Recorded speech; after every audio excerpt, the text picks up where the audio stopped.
दोस्तों, यह तो आप जानते होंगे कि कैलाश पर्वत भगवान भोलेनाथ का निवास स्थान है और लोग सदियों से इसके दर्शन करने जाते रहे हैं।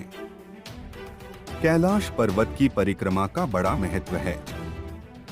परिक्रमा 52 किलोमीटर की होती है। कैलाश मानसरोवर यात्रा सबसे कठिन तीर्थ यात्रा है, साथ ही काफी महंगी भी है। मगर अब ऐसा नहीं है। कैलाश पर्वत के इस व्यू पॉइंट को 2018 में खोजा गया था। दरअसल पिथौरागढ़ जिले के नाभिढांग के ठीक ऊपर 2 किलोमीटर ऊंची पहाड़ी से तिब्बत में मौजूद कैलाश पर्वत आसानी से दिखाई देता है। जहां कैलाश व्यू पॉइंट बन रहा है, उस जगह का पता स्थानीय लोगों ने लगाया था। पहले इसकी जानकारी किसी को नहीं थी, लेकिन स्थानीय लोग जब ओल्ड लिपू पास की पहाड़ी के ऊपर पहुंचे तो वहां से पवित्र कैलाश पर्वत काफी करीब और दिव्य दिखाई दिया।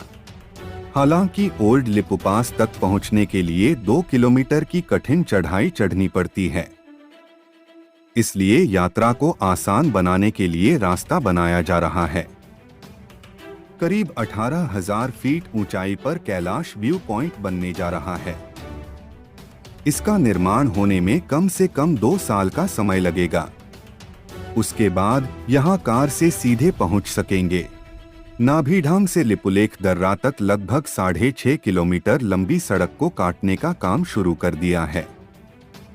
कैलाश व्यू पॉइंट तैयार होने पर श्रद्धालु महज 40,000 रुपए के खर्च में कैलाश दर्शन कर सकेंगे, जबकि चीन के रास्ते कैलाश यात्रा करने वालों का खर्च 3 से 4 लाख रुपए आता है। लिपुलेख दर्रे के माध्यम से कैलाश मानसरोवर यात्रा कोरोना महामारी के कारण स्थगित कर दी गई थी, जो फिर से शुरू नहीं हुई है। इतने लंबे गैप को देखते हुए मोदी सरकार ने कम खर्च में भक्तों को कैलाश पर्वत के दर्शन कराने की ठान ली। सड़क पूरी होने के बाद सड़क के किनारे कैलाश व्यू पॉइंट तैयार हो जाएगा। 1962 में जब भारत और चीन के बीच युद्ध हुआ तो चीन ने भारत के कैलाश और मानसरोवर पर कब्जा कर लिया। अब यहां पहुंचने के लिए चीनी पर्यटक वीजा प्राप्त करना होता है। फिलहाल कैलाश मानसरोवर यात्रा के लिए 2 मार्ग उपलब्ध हैं। एक सिक्किम के रास्ते और दूसरा काठमांडू के रास्ते। काठमांडू से तिब्बत होते हुए कैलाश जाने वाले रूट पर हाल ही चीन ने फीस बढ़ा दी है। कैलाश मानसरोवर यात्रा नेपाली टूर ऑपरेटर्स के लिए एक बड़ा बिजनेस होता है। चीन द्वारा बढ़ाए गए शुल्क के कारण टूर ऑपरेटर अब कम से कम 2 लाख रुपए प्रति व्यक्ति वसूल रहे हैं, जबकि 2019 में रोड ट्रिप पैकेज 90,000 रुपए का था। तिब्बत में प्रवेश करने वाले नेपाली मजदूरों को ग्रास डैमेजिंग फीस के रूप में $300 देने होंगे। यह खर्च तीर्थयात्री को ही वहन करना होगा। किसी वर्कर को साथ रखने के लिए 15 दिनों की 13,000 रुपए प्रवास फीस भी ली जाएगी। पहले यह सिर्फ 4,200 रुपए थी। इसी तरह नेपाली टूर ऑपरेटरों को $60,000 चीनी सरकार के पास जमा कराने होंगे।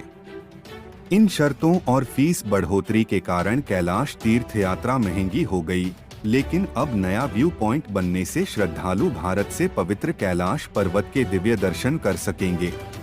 बॉर्डर रोड ऑर्गेनाइजेशन यानी BRO ने धारचूला से 70 किलोमीटर दूर गुंजी और गुंजी से नाभिढांग तक का 19 किलोमीटर का रोड पहाड़ों की कटाई कर बना दिया है। नाभिढांग से 7 किलोमीटर दूर ओल्ड लिपुलेख के समीप भी कच्ची सड़क बनकर तैयार है। ओल्ड लिपुलेख से 1,800 फीट ऊपर कैलाश व्यू पॉइंट तक 10 से 12 फीट चौड़ा मार्ग भी 70% तक बनकर तैयार है। पूरे रास्ते पर पत्थर बिछ चुके हैं। BRO की सुपरविजन में एक कंपनी को यह कार्य सौंपा गया है। व्यू पॉइंट वाली सड़क कार चलाने के लिए तैयार करने में लगभग 1.5 साल और लगेगा। पिथौरागढ़ की DM रीना जोशी ने बताया कि कैलाश व्यू पॉइंट को केंद्र सरकार सेना की निगरानी में नए तीर्थ के रूप में विकसित कर रही है। दोस्तों, ऐसे ही सच्चे और रोचक समाचारों के लिए हमारे चैनल को लाइक और सब्सक्राइब करें। मिलते हैं अगले वीडियो में।